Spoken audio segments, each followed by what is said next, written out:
Recordemos que ayer se sumó en realidad hasta 72 millones de dosis de vacuna que van a llegar a lo largo de este año con Pfizer y demás procesos, COVAX Facility, pero bueno, ya llega, es inminente entonces la llegada de estas 300.000 dosis y según el ministro de Cultura, Alejandro Neira, que se ha ido volviendo pues una suerte de vocero en estas materias los últimos días, el miércoles, a más tardar, se estaría aplicando miércoles 9, se estaría aplicando la primera, miércoles 10, perdón, se estaría aplicando ya la primera vacuna o las primeras vacunas. Es un proceso que se inicia entonces esperadísimo en medio pues de esta cuarentena que se aplica nuevamente en varias regiones del país. Hoy mismo un miembro del Consejo de Ministros admitió que se está evaluando si esta se va a prolongar todavía.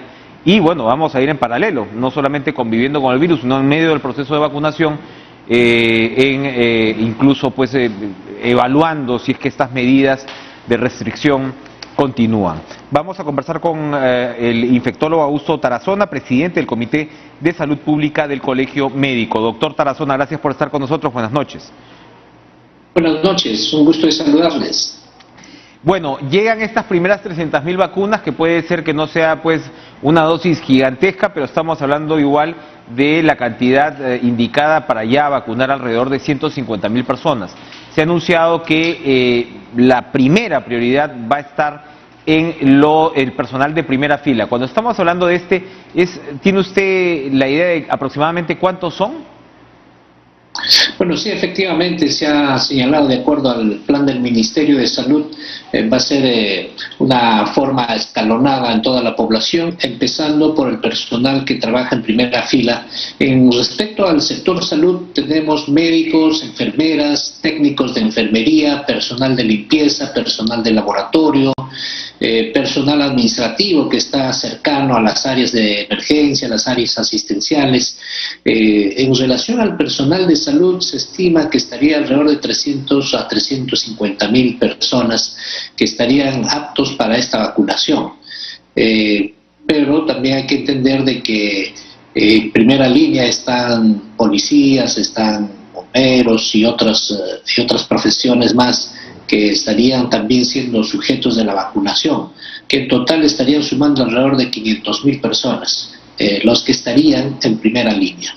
Claro, entonces esto en realidad va a permitir vacunar aproximadamente a 150.000. Ahí hay una pregunta de logística, doctor, porque claro, este proceso de vacunación es contra el reloj, es una carrera contra el tiempo en todas partes. Hasta los países más desarrollados han tenido pues problemas también para llevarla a cabo por el suministro, la envergadura y tal.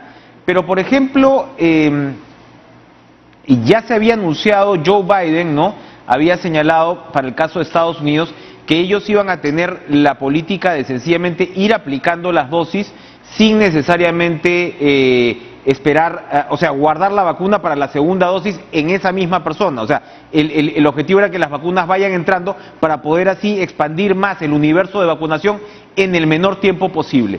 En el Colegio Médico han abordado el tema, lo han debatido, porque claro, de todas maneras se va a esperar que las vacunas de Sinopharm lleguen pues de manera constante, ¿no? Sí, los detalles de la vacunación al personal de salud, a los médicos particularmente y en general al personal de salud que está en primera línea, lo conversaremos el día de mañana con la señora ministra de Salud, que va a acudir, según nos han informado, al Consejo Nacional del Colegio Médico. Esto, sin embargo, es obviamente sujeto a ponerse de acuerdo cómo es que puede ser el proceso. Los países desarrollados tienen asegurados millones de vacunas, así que lo que van teniendo van vacunando y la siguiente dosis es los nuevos lotes que van llegando, porque en esos países se producen. En nuestro caso, como no producimos las vacunas, tenemos que ir asegurando la segunda dosis. Sin embargo, si tenemos la certeza de que llegan 300.000 vacunas, podría iniciarse la primera jornada para 300.000 personas, porque tenemos la certeza de que las 700.000 estarían llegando la próxima semana. En ese sentido, sí podría ser manejable los plazos, los tiempos, y empezar no solo con 150.000, que serían pensando en las 300.000 dosis iniciales, sino podría ser el mayor número posible hasta tener el segundo lote que, de acuerdo a la información del presidente, estaría llegando la próxima semana, el 14. Claro. ¿Cuál es el tiempo entre una y otra dosis, doctor? ¿Cuál es el tiempo entre una y otra dosis para el caso de Sinopharm? 21 días. Entonces estaríamos dentro de los plazos, o sea, no tendríamos inconveniente en esa parte. Obviamente que sí hay que asegurarlo de todas formas, porque no podríamos dejar con una sola dosis y pasarnos del plazo necesario. Por eso es que necesitamos mucha claridad y seguridad en el proceso de abastecimiento de estas dosis para tener la seguridad de tener las 2 dosis para todo el personal de salud que está en primera línea. Ahora, doctor, estaba viendo una discusión entre expertos también internacionales hace algunos días que precisamente aludían a la naturaleza del distinto tipo de vacunas, ¿no? Entonces ya sabemos que estas famosas vacunas de Pfizer, que también llegarán, ¿no?, en alguna cantidad al Perú, sabemos lo complicada que es su manipulación, su mantenimiento, el requisito de ultracongelamiento, ¿no? Y sabemos que la efectividad de todas maneras de la vacuna china no llega a ser igual de altas, pero estos expertos igual defendían la pertinencia al final de todas las vacunas que están en el mercado, porque lo que se señala es que la gran mayoría o prácticamente todas sí son sumamente eficaces para evitar la enfermedad grave, ¿no? Entonces allí hay una diferencia, ¿no? Cuando hablamos de vacunas, sobre todo el objetivo es, por supuesto, evitar que se vean cuadros complicados, ¿no? Sí, efectivamente, la vacuna tiene varios efectos. Uno de ellos es una protección contra todo tipo de enfermedad, en este caso de todos los niveles de enfermedad del COVID-19. También tiene efecto para proteger de casos severos, eso ha sido demostrado. Se habla de la efectividad, de la eficacia de las vacunas, ¿no? Por ejemplo, la vacuna Pfizer tiene 95% de eficacia, la vacuna Oxford AstraZeneca tiene 70, la Sinopharm 79, por lo tanto diríamos que es mucho menor que la Pfizer, que es 95. Sin embargo, en términos de efectividad, que es la otra forma de evaluar las vacunas, se ve de que es suficiente. Por eso es que la Organización Mundial de la Salud ha señalado que toda vacuna que pase del 50-55% tiene efectividad suficiente como para hacer una inmunidad colectiva, una inmunidad que puede proteger a la población. En ese sentido, estas vacunas están dentro del rango de protección, y si se logra la meta de tener 70, 80 o más % de la población vacunada, se va a lograr una inmunidad colectiva. Eso es importante saberlo, porque si solamente se vacuna 50% de la población o menos, la inmunidad colectiva no se va a lograr y el virus va a seguir circulando, va a seguir produciendo enfermos. De ahí la importancia de que la cobertura de vacunación sea lo más alto posible, por encima del 70%. Y la efectividad, obviamente, está garantizado con cualquiera de estas vacunas. Ahora, esto me lleva a mi siguiente pregunta, que es, en las últimas encuestas han sido ya números preocupantes, es un fenómeno mundial, en realidad lo están enfrentando todos los países, preocupantes en términos de cómo puede haber crecido la percepción antivacuna. Para el caso del Perú, según las encuestas, repito, pues llegaba casi al 48%. En fin, esa percepción de antivacuna puede tener muchas variantes. Puede haber un grupúsculo probablemente que cree de por sí que las vacunas son malas, pero hay otras, y lamentablemente pues las redes sociales ahora diseminan información falsa, ¿no? Desde los famosos chips hasta las teorías conspirativas y demás. Yo lo que le quiero preguntar, por supuesto tenemos un nivel de campaña, ¿no?, que va más allá, pero dentro incluso del personal de salud, ¿está clara, usted diría, en la gran mayoría la necesidad de aplicarse la vacuna para hablar de esta primera etapa? Sí, definitivamente tenemos que tener la meta elevada de por lo menos 70-80% de población vacunada. En relación a la percepción de aplicarse o no la vacuna, allí podemos asumir autocríticamente todas las instituciones de salud que nos está faltando un poco llegar a la población y explicarles las ventajas, las bondades de tener las vacunas. Efectivamente, a través de las redes sociales y de otros medios de comunicación se ha difundido muchas teorías contra la vacuna, muchas teorías totalmente infundadas. La seguridad, la eficacia de estas vacunas están garantizadas tal como están garantizadas las otras vacunas que regularmente las utilizamos, ¿no? El Perú tiene 19 vacunas que cubren 23 enfermedades y regularmente todos los años se va aplicando. Y la seguridad y eficacia de esas vacunas son tan similares como la vacuna que actualmente tenemos contra este virus del COVID-19. Nos está faltando un poco explicar.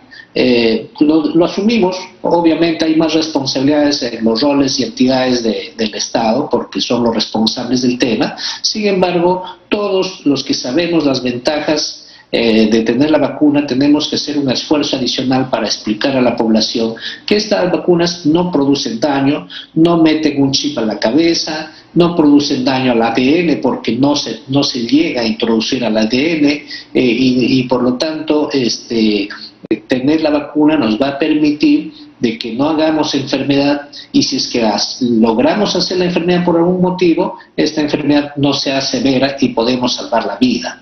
Y lo otro que tenemos que saber es que tenemos tener la vacuna a la mayor parte de la población. Caso contrario, no va a funcionar como inmunidad colectiva y vamos a seguir utilizando las mascarillas, el distanciamiento, las cuarentenas, etc. La vacuna es una solución casi definitiva para enfrentar la epidemia, siempre y cuando tengamos a la población vacunada por encima del 70-80% de cobertura. Claro, el mensaje. En lo inmediato, el Colegio Médico ha sido insistente con la necesidad de tener cuarentenas más estrictas, con la necesidad de focalizar cuarentenas. Ahora prácticamente ya cumpliéndose la primera semana de el famoso riesgo extremo para un número de regiones, entre ellos Lima Metropolitana. ¿Cómo observa esta evolución? Desde su perspectiva, ¿se tendría que ampliar la cuarentena más allá del próximo fin de semana cuando culmina?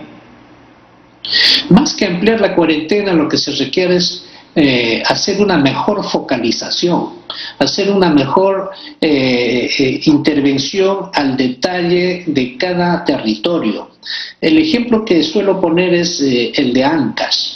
Ancash es una población en la que la zona costa, Chimbote, tiene muchísimos casos, la tasa de infecciones, la tasa de mortalidad, la tasa de contagios es elevada. Mientras que el Callejón de Huaylas, Callejón de Conchucos, es sumamente bajo por ahora, pero todos están metidos en un mismo saco y la intervención tendría que ser por igual a todos. Sin embargo, consideramos de que la intervención tiene que ser mucho más focalizada porque nos va a permitir encontrar los lugares de alta propagación. Hoy en día, con la sistematización de las experiencias en todo el mundo, se ha venido señalando de que es mejor enfocar los lugares de mayor transmisibilidad, los eventos que mayor efecto en transmisión producen para poder ser más eficientes en el control de la epidemia. Entonces, una cuarentena por cuarentena, cerrar las puertas, cerrar las calles, por sí solo no solucionan el problema. Tenemos que acompañar de muchas medidas adicionales como es el seguimiento de casos, el diagnóstico precoz, el aislamiento, pero eso no se puede hacer en una población en general, sino se tiene que ir focalizando cada vez más al detalle y quizás ese sea el siguiente paso que tengamos que hacer. Y si hubiera necesidad de que se tenga que hacer un aislamiento colectivo, como es la cuarentena, podría hacerse de manera intermitente y no de manera consecutiva y prolongada porque no tendría mucho efecto en términos de sostenibilidad. Todos sabemos que una cuarentena severa es insostenible más allá de algunos días. Claro. Pero si focalizamos mejor, podría ser mucho más eficiente este control y nos puede permitir hacerlo de manera intermitente mientras tengamos la velocidad de crecimiento del número de casos elevado como lo tenemos ahora. Claro, porque ya se había hecho por el lado del gobierno un esfuerzo en dividir, ¿no?, en 3 niveles, pero probablemente lo que toca ahora es, dentro de estas mismas regiones, subdividir también. Y claro, uno dice, parece una tarea titánica, pero cuando concentras los esfuerzos, por ejemplo, en los distritos más complicados, es más manejable, ¿no? Definitivamente, en realidad ese es el concepto de focalización epidemiológica. Cuando desde el Colegio Médico insistimos en los cercos epidemiológicos, nos estamos refiriendo a un cerco territorial lo más pequeño posible porque allí es manejable, allí se puede controlar, se puede prestar mejor ayuda social, alimentaria a las familias vulnerables, porque en eso también hay que pensar.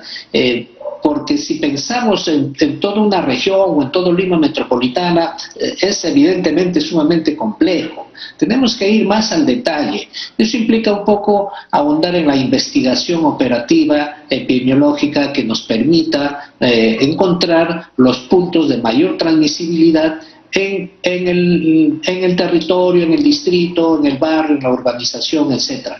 Porque se sabe que algunos eventos se caracterizan por ser centros de transmisión. Entonces hay que identificarlo, hay que estudiarlos y apuntar a ese sitio de una manera más eficiente y de una manera más completa, que permita efectivamente cortar la transmisión.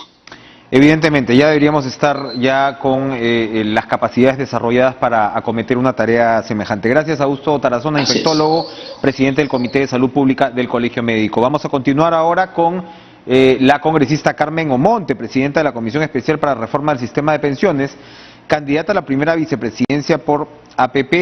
Está pues hay un tema sin duda para conversar. Buenas noches, Carmen, ¿cómo está usted? Sobre el debate del proyecto ya aprobado por la Comisión sobre la reforma al sistema de pensiones para el Pleno, pero antes yo quería preguntarle por su impresión sobre este anuncio de hoy con respecto a la llegada del esperado primer lote, y esperamos que estos lotes vengan lo más rápido posible, como lo ha anunciado el presidente Sagasti. Buenas noches.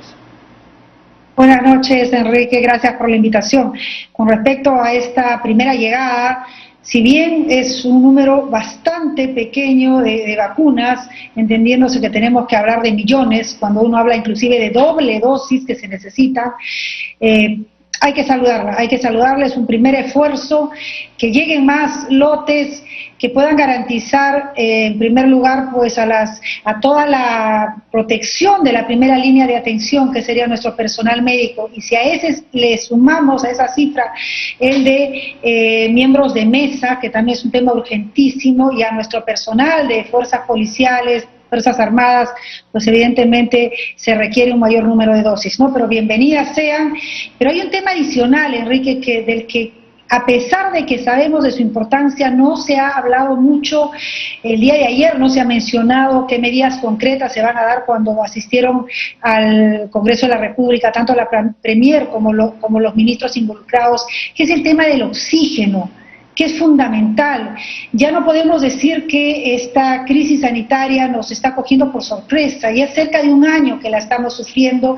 Yo tengo un vínculo muy cercano con la tierra en la que he nacido, que es Huánuco, y así como Huánuco hay muchas regiones que siguen clamando por el tema del oxígeno, y ese tema no requiere de estos contratos complicadísimos de gobierno a gobierno, como lo sí lo requiere, por ejemplo, el tema de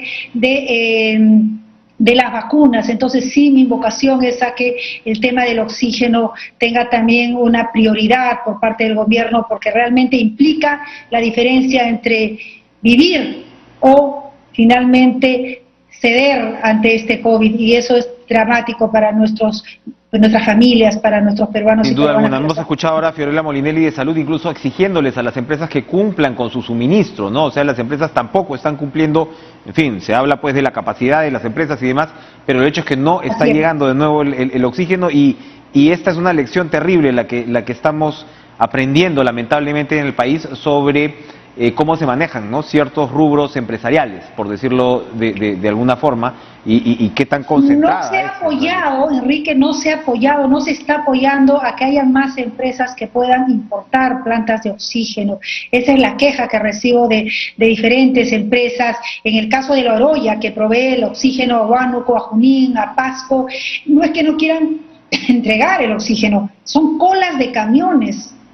Y por tanto es complicadísimo atenderlo y es sumamente lento. Mientras tanto hay pacientes que puedan estar falleciendo por la carencia de este oxígeno. Los médicos de los hospitales del MINSA realmente están desesperados, ¿no? Y este es un tema que sí, no es tan complejo como el del acceso a las vacunas y por tanto el gobierno creo que podría tener un rol mucho más protagónico, con más liderazgo. Así es. Bueno, a ver, anoche Carmen me sorprendió, no sé si me sorprendió o no, pero no sé si no entendí, porque leímos la carta que usted, el oficio que usted le envió a la presidenta del Congreso, señalándole y solicitándole que se exima del debate de comisiones el anteproyecto ya aprobado por su comisión, por la comisión que usted presidió, o que preside, sobre la reforma del sistema de pensiones. Se entendía, según lo que se había hablado después de la presentación de esto, que incluso APP consideraba que esto debía hacerse en el próximo Congreso. Y hay quienes señalan que siendo congresistas candidatos en alguna capacidad, como es su caso propio, realmente podía ser complejo aprobar un proyecto de ley que ha tenido pues un nivel de controversia y de discusión. Cuéntenos, por favor, cómo se va a llevar a cabo este debate. Sí. Gracias, Enrique, porque me permites aclarar algo que evidentemente generó cierta confusión el día de ayer. Lamentablemente, ayer se publica una carta pasada, pero evidentemente cuando se publica y no se aclara de qué fecha se está tratando ese documento, pues genera esa confusión. Esa carta fue presentada el día 27, cuando ya nosotros cumplíamos el plazo que nos había dado el pleno del Congreso para entregar el día 28, culminaba el trabajo de nuestra comisión. Entonces el día 27, junto con esa carta, entregamos el proyecto de ley marco, todo el informe, fue muchísima documentación que entregamos a la presidencia del Congreso como era nuestro compromiso. Entonces esa carta se entregó el día 27 y creo que ya ingresó al sistema el día 28. No sabemos las razones por las que demoró varios días en que finalmente ya concluya y tenga un número, el trámite normal que tienen estos proyectos de ley cuando son entregados, ¿no? Entonces no ha habido ningún cambio en lo que se hizo en el momento y dentro del contexto en el que se entregó la documentación. Luego de los días y en vista de la zozobra, de la inquietud que generó en muchos afiliados esta campaña millonaria que han dado las AFPs desinformando y generando temor, que lo entiendo perfectamente, pues también nosotros hemos aceptado que sí, sería prudente en todo caso que pueda ser revisado en otras comisiones. La presidenta del Congreso, Mirta Vázquez, ya lo había anunciado así también hace pocos días. Y esa va a ser seguramente la ruta, Enrique, que va a seguir esta ley marco. El debate sereno, tranquilo, en comisiones, previo al pleno. Y inclusive nosotros habíamos propuesto en la norma que toda la reglamentación de la ley marco, porque es una ley bastante amplia, sea hecha tanto por este gobierno, por el ejecutivo en este gobierno, como por el siguiente gobierno. Entonces nosotros ya habíamos asumido que es un tema que requiere un proceso que demanda tiempo, tranquilidad, serenidad, ¿no? Entonces no hay ahí ninguna incongruencia. Con respecto a la campaña electoral, lamentablemente nosotros no podíamos corrernos de que coincidan las fechas. Nosotros recibimos esta tarea en junio. ¿Por qué? Y eso es lo importante que entiendan los medios de comunicación, pero sobre todo la población. ¿Por qué asumimos esta tarea? Porque ya el sistema de pensiones hoy, tanto el público como el privado, son sistemas que han fracasado y que son una bomba de tiempo. En el caso de la ONP, ese sistema injusto que si no has aportado 20 años no tienes derecho a nada. El concepto de que sea un sistema de reparto. Ahora, por ejemplo, que habían esperado que se les entregue parte de sus fondos y por por decisión del Tribunal Constitucional no va a poder hacer así. En el caso de las OFP, las altísimas comisiones, el nivel de ingresos que tenemos en nuestro país para nuestros queridos televidentes es bajísimo. ¿Qué significa? Cerca del 90% de aportantes a la ONP ganan menos de 1.450 soles. Es por eso que el Estado hoy tiene que subsidiar con cerca de 1.000 millones para que se tenga una pensión mínima de 500 soles. Pero en las AFPs tampoco la cosa no es tan diferente.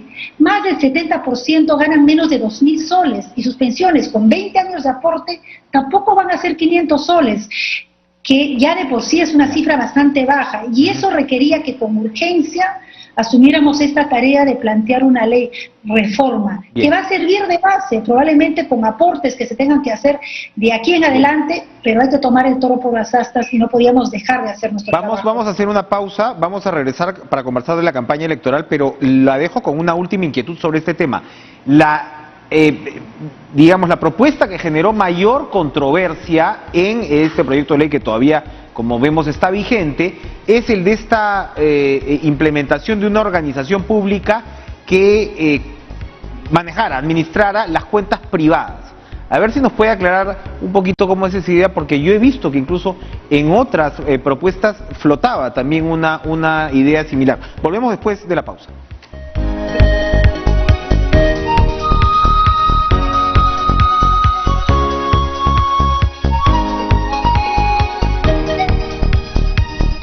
Infórmate primero con TV Perú. A las 5, noticias en Aymara, Hihuazanaca. A las 5:30, Ñojanchi, información en quechua. Y a las 6, TV Perú Noticias, edición matinal. Empieza tu mañana mejor informado. TV Perú. Tus sábados por la tarde son más entretenidos. A la 1 de la tarde. El tiki-taka es juego bonito. El tiki-taka es polémica. Es pura pasión. Es fútbol con emoción. El tiki-taka con Pepe Wesley y Julio Travesaño. A la 1:30 de la tarde, una amena conversación con destacados personajes para repasar sus trayectorias y anécdotas. Todos los sábados a la 1:30 de la tarde. Nos vemos. La entrevista con Carla Jarada. Todos los sábados desde la 1 de la tarde, la mejor programación en TV Perú Noticias. Aviso importante. Tenga cuidado. TV Perú no realiza sorteos, no envía ningún tipo de mensaje de texto. No se deje sorprender. Verifique cualquier información visitando nuestros canales oficiales. Mientras las noticias del día a día no descansan, una mirada aguda y precisa marca un camino distinto.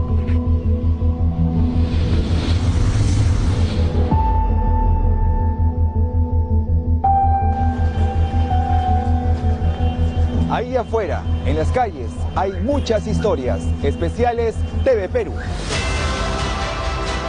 Hay que saber buscarlas y encontrarlas en el momento justo.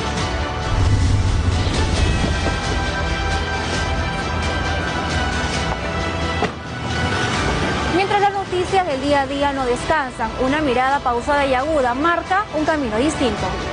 Especiales TV Perú. Especiales TV Perú. En nuevo horario, todos los domingos a las 8 de la noche.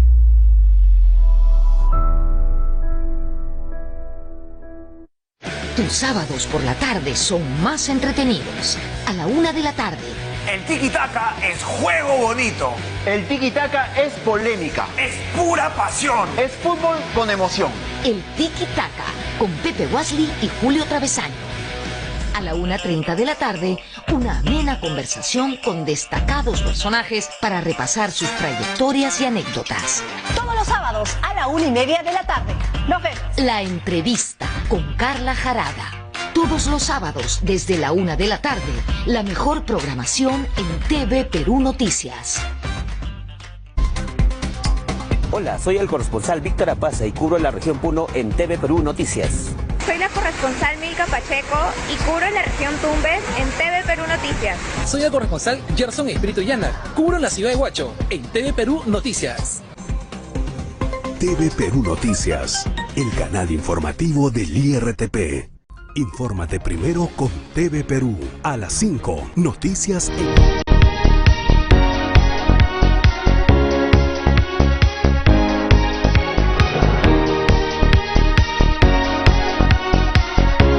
Omonte, esta controversia del organismo centralizador público que administraría todos los fondos privados de pensiones fue recibida, pues, como digo, pues con muchas críticas.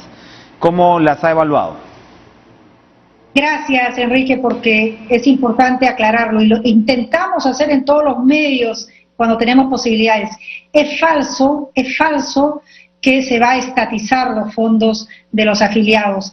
¿Qué es lo que nosotros planteamos? En primer lugar, que sea un sistema integrado, eso sí, que sea un sistema integrado. Hoy tenemos un sistema divorciado, que sea un sistema integrado, pero que la gestión de los privados, es decir, de las AFPs, que hoy cumplen dos funciones, la gestión administrativa y la gestión de los fondos. Y esa gestión administrativa es muy cara. Por eso es que cerca del 20 o 25% de nuestros fondos se van en pago de comisiones. Y eso es altísimo. Perú es el país en el que se cobran más altas comisiones de toda América Latina, porque se hacen también estas tareas administrativas.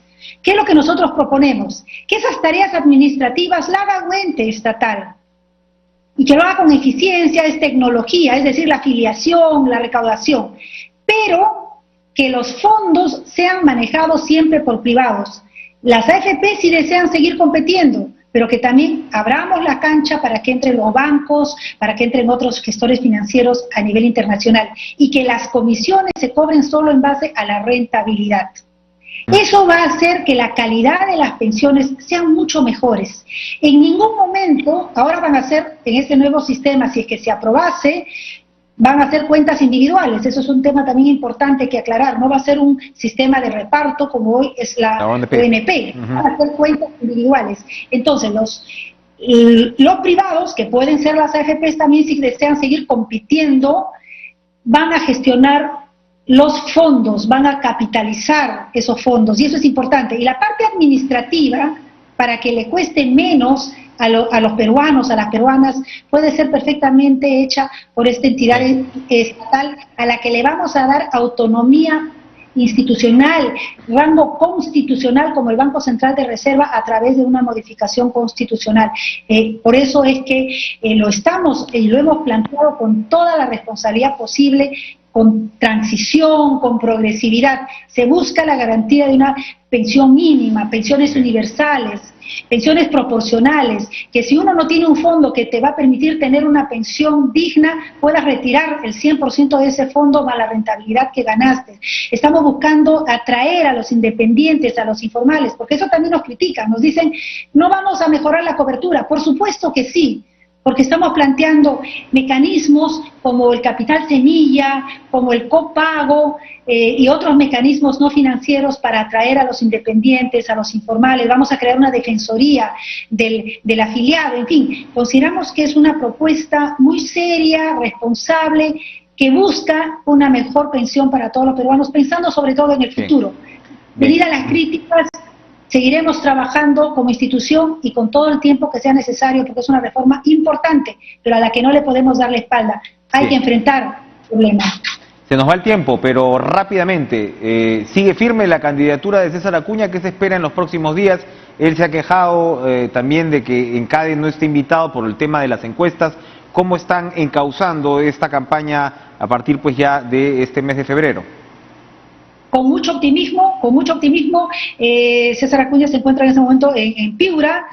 Nosotros seguiremos trabajando a través también de las redes sociales, de reuniones Zoom, de mítines virtuales que ya estamos haciendo. Consideramos que el Perú tiene que evaluar la experiencia de gestión pública que no solamente tiene César Acuña, sino todo el equipo que lo acompaña, la sensibilidad social. Somos un partido que viene de regiones y eso es importantísimo. Conocemos la pobreza, la necesidad, es un partido descentralizado. Eso es fundamental, y sobre todo la honestidad con la que queremos trabajar. Creo que esos son temas que en las regiones sobre todo lo están evaluando, estamos en un vínculo muy cercano con la ciudadanía y seguiremos trabajando con mucho optimismo. Bien, muchas gracias Carmen Omonte por acompañarnos esta noche.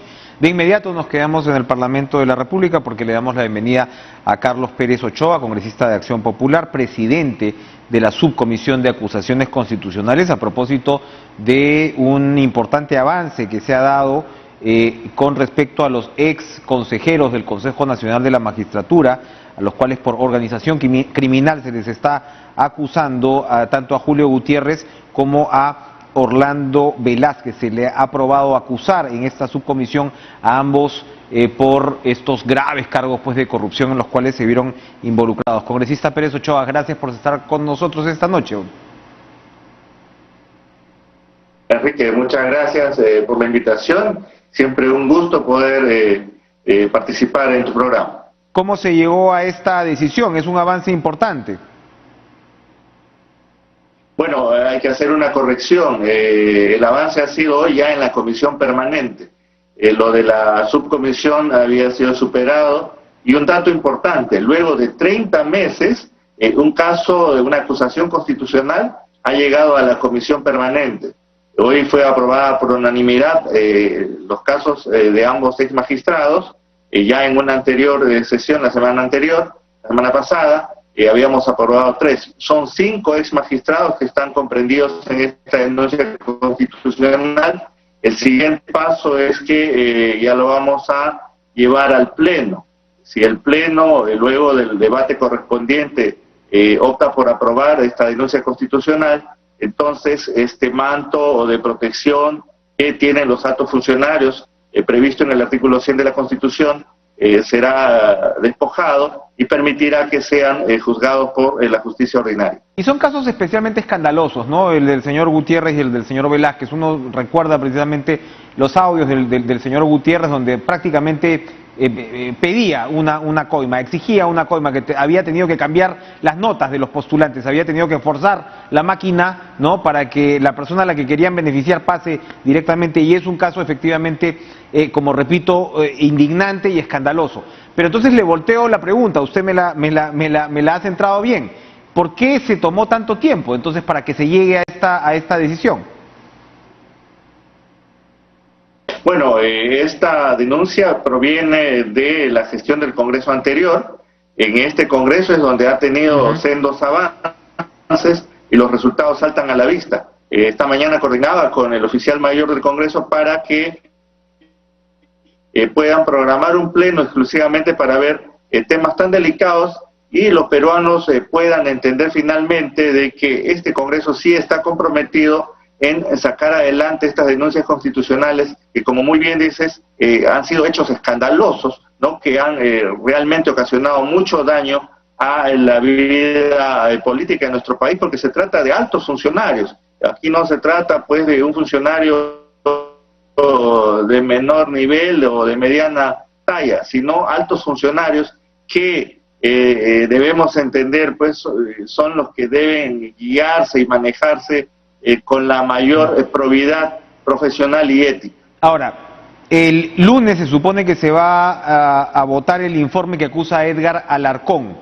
Del otro lado hay quienes señalan que se están demorando mucho con el caso del actual congresista de Podemos. ¿Cómo espera usted que termine este caso?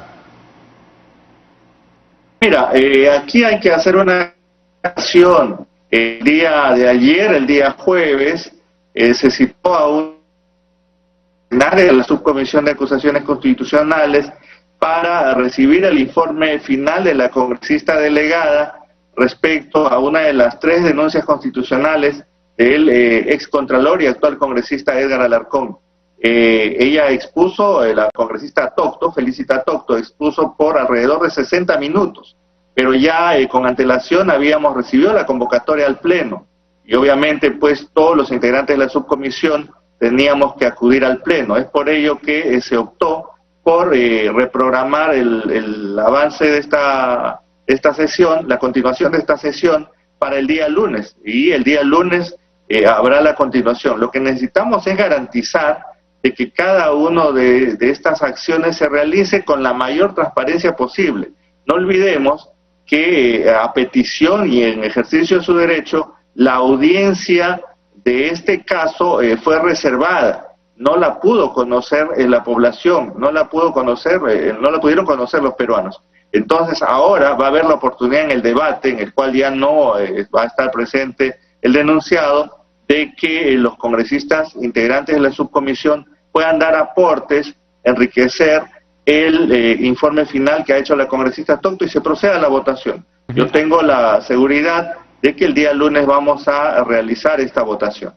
Ahora, se ha dicho mucho del informe de la congresista Tocto, pero quienes hayan podido leer al menos partes de este informe encontrarán que de todas maneras hay cargos sumamente serios contra el señor Alarcón. A veces no parece que se quiere en todo caso disminuir el impacto, la trascendencia de un informe como este, pero por lo que he podido ver los casos están, algunos de ellos muy fuertemente formulados. Enrique, lo que nosotros buscamos desde la subcomisión, y yo quiero felicitar el trabajo y la diligencia con la que ha procedido la congresista Tocto y todos los congresistas integrantes de la subcomisión que van asumiendo los diferentes casos como congresistas delegados, es que se pueda garantizar que ambas partes puedan ejercer plenamente sus derechos. Los denunciantes y los denunciados tienen la oportunidad de ofrecer sus argumentos y estos claramente ya evaluados puedan ser sopesados y conduzcan a un voto responsable y de conciencia por quienes tengamos que hacer. En un minutito, congresista, porque ya tenemos que irnos a la pausa, le voy a pedir su opinión sobre la relación de la bancada y del partido con el candidato presidencial Johnny Lescano. Bueno, es natural pues que el ex congresista y ahora candidato presidencial trate siempre de sacudirse de cualquier atisbo que lo perjudique en campaña. Sin embargo, siempre vamos a rescatar la práctica democrática que se hace en Acción Popular. Los candidatos, para empezar, somos elegidos democráticamente, un militante, un voto. Quienes ser congresistas han sido el candidato Lescano tiene que buscar encontrar los votos en la población en general, ya no solamente al interior del partido. Y creo que esta campaña se tiene que ganar con propuestas que convenzan a una mayor cantidad de electores peruanos. Y creo que el terreno está propicio para eso. Hay que recorrer, como lo hacía el arquitecto Belaunde, hay que llevar propuestas serias, concretas y sobre todo realizables. ¿Lo apoya el partido Lescano? Candidato del partido. Bien, bien.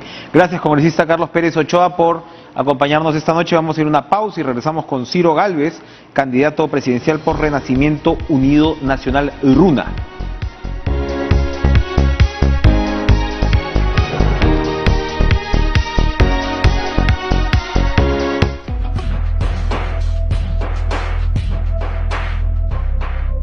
Si las reglas en la campaña electoral son incumplidas, los políticos podrían salir de contienda. Por ejemplo, está prohibida la entrega de dinero, regalos, alimentos, medicinas, agua, materiales de construcción u otros. Esta limitación no se aplica cuando se realice para consumo individual e inmediato.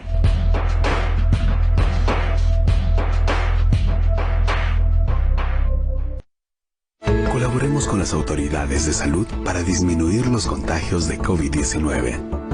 Limita tus salidas a lo estrictamente necesario. No acudas a reuniones masivas ni organices visitas familiares o amicales. Cumple con las recomendaciones y protocolos para abordar el transporte público. Cuando vayas de compras, desinfecta lo comprado al llegar a casa. Y nunca olvides portar mascarilla, lavarte muy bien las manos con agua y jabón y mantener la distancia de 1,5 metros en lugares públicos. TV Perú. En el 2021, de lunes a viernes, Al Cierre, el mejor resumen informativo del día con Roberto Wong. A las 10:50 de la noche, en simultáneo por TV Perú Noticias y TV Perú. Manaragni, Liputi, Haitaipi, Uclenacho. Ampara Nakama, Umampi, Jaunampi, Patun, Kachepjta, Kaxusisna, Jarecasma. Ya lo sabes, las reuniones sociales están prohibidas.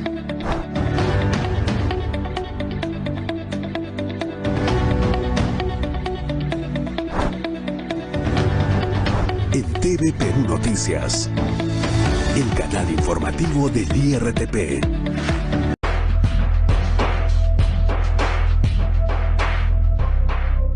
Si las reglas en la campaña electoral son incumplidas, los políticos podrían salir de contienda. Por ejemplo, está prohibida la entrega de dinero, regalos, alimentos, medicinas, agua, materiales de construcción u otros. Esta limitación no se aplica cuando se realice para consumo individual e inmediato.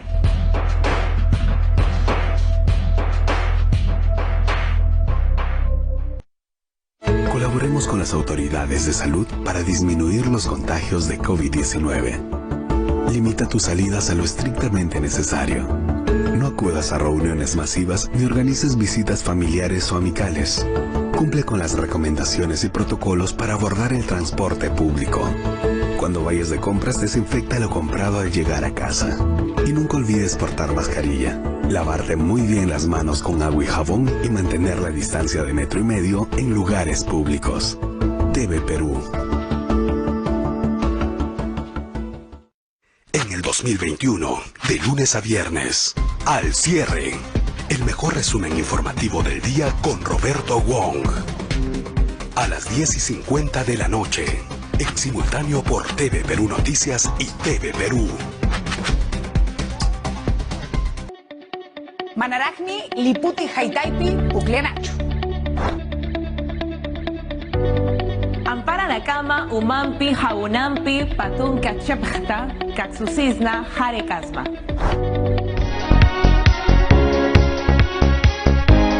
Como reflejo de la pluralidad que caracteriza a TV Perú en esta campaña, nos hemos propuesto en este programa particularmente entrevistar a todos los candidatos presidenciales que quieran ser entrevistados.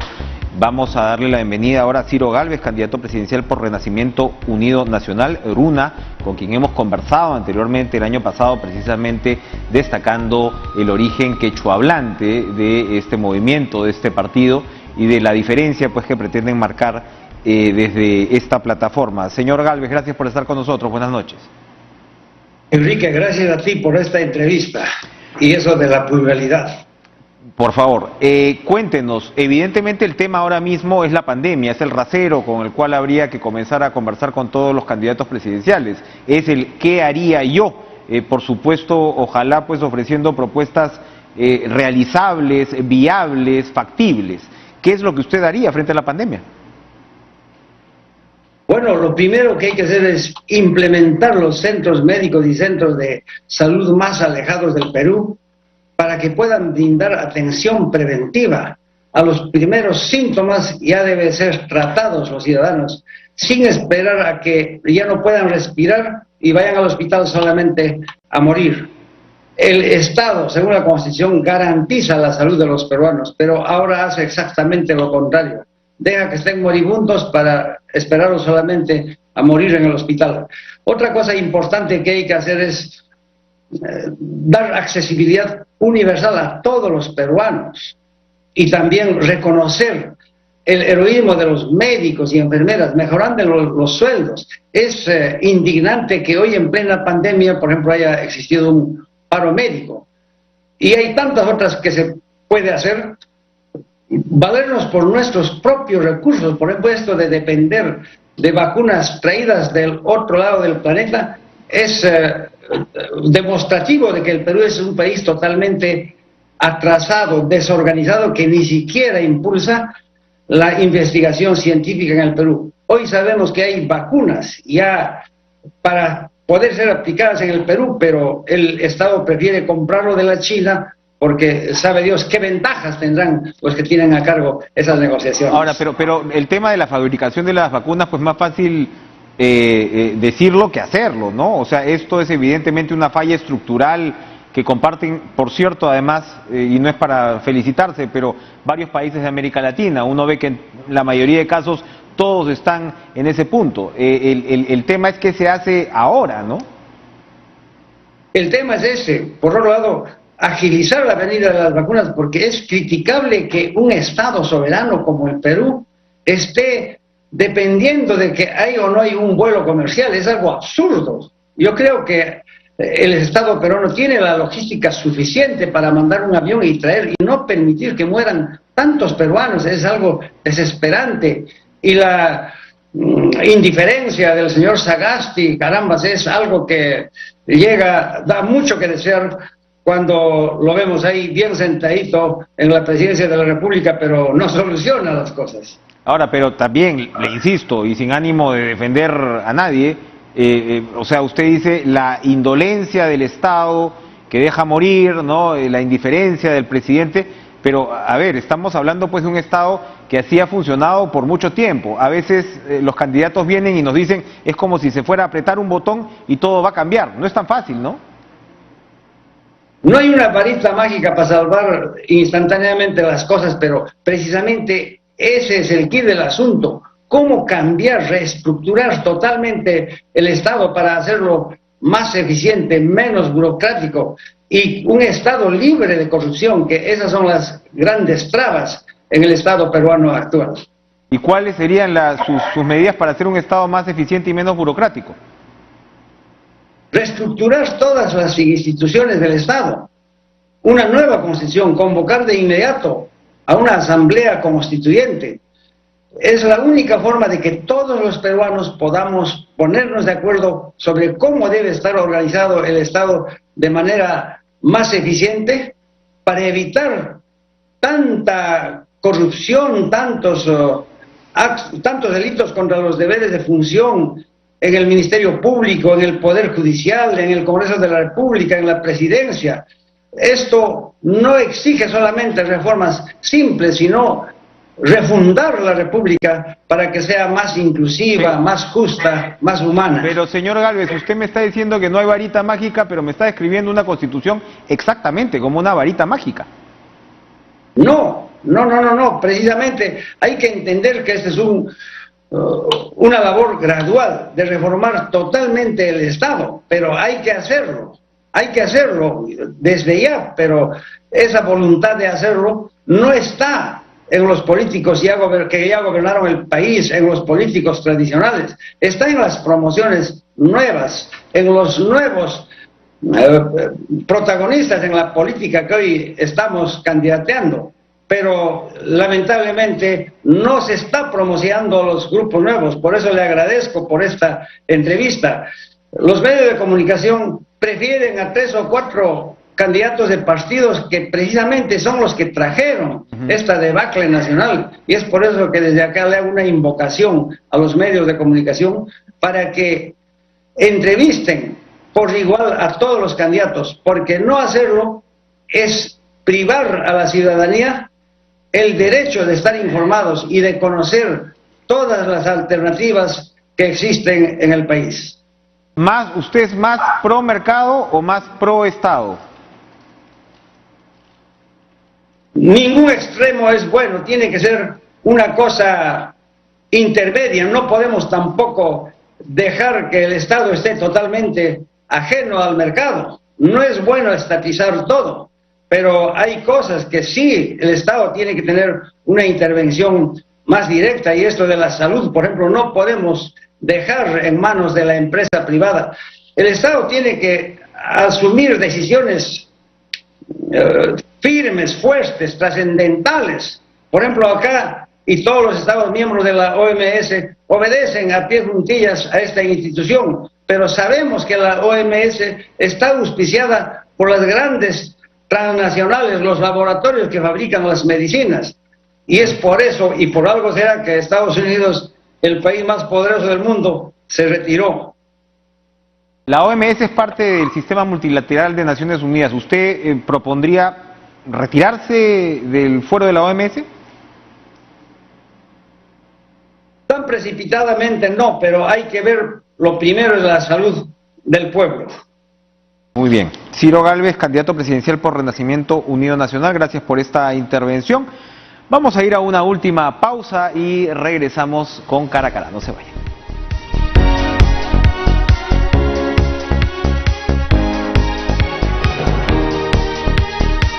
Infórmate primero con TV Perú. A las 5, noticias en Aymara, Hihuasanaca. A las 5:30, Ñojanchi, información en quechua. Y a las 6, TV Perú Noticias, edición matinal. Empieza tu mañana mejor informado. TV Perú. Tus sábados por la tarde son más entretenidos. A la 1 de la tarde. El tiki-taka es juego bonito. El tiki-taka es polémica. Es pura pasión. Es fútbol con emoción. El tiki-taka con Pepe Wasley y Julio Travesaño.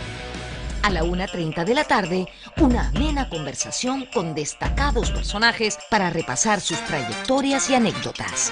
Todos los sábados a la 1:30 de la tarde. Nos vemos. La entrevista con Carla Jarada. Todos los sábados desde la 1 de la tarde, la mejor programación en TV Perú Noticias. Aviso importante. Tenga cuidado. TV Perú no realiza sorteos, no envía ningún tipo de mensaje de texto. No se deje sorprender. Verifique cualquier información visitando nuestros canales oficiales. Mientras las noticias del día a día no descansan, una mirada aguda y precisa marca un camino distinto.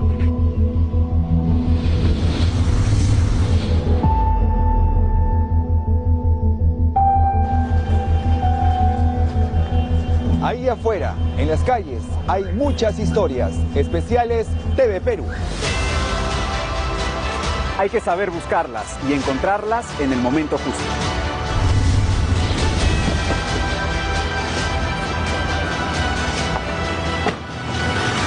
Mientras las noticias del día a día no descansan, una mirada pausada y aguda marca un camino distinto. Especiales TV Perú.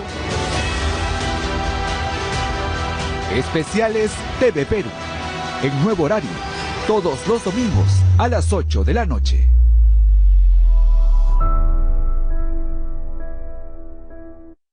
Tus sábados por la tarde son más entretenidos. A la 1 de la tarde. El tiki-taka es juego bonito. El tiki-taka es polémica. Es pura pasión. Es fútbol con emoción. El tiki-taka con Pepe Wasley y Julio Travesaño. A la 1:30 de la tarde, una amena conversación con destacados personajes para repasar sus trayectorias y anécdotas. Todos los sábados a la 1:30 de la tarde. Nos vemos. La entrevista con Carla Jarada. Todos los sábados desde la 1 de la tarde, la mejor programación en TV Perú Noticias. Hola, soy el corresponsal Víctor Apaza y cubro la región Puno en TV Perú Noticias. Soy la corresponsal Milka Pacheco y cubro la región Tumbes en TV Perú Noticias. Soy el corresponsal Gerson Espíritu Llana, cubro la ciudad de Huacho en TV Perú Noticias. TV Perú Noticias, el canal informativo del IRTP. Infórmate primero con TV Perú. A las 5, noticias en Aymara, Hihuasanaca. A las 5:30, Ñojanchi, información en quechua. Y a las 6, TV Perú Noticias, edición matinal. Empieza tu mañana mejor informado. TV Perú. Tus sábados por la tarde son más entretenidos. A la 1 de la tarde. El tiki-taka es juego bonito. El tiki-taka es...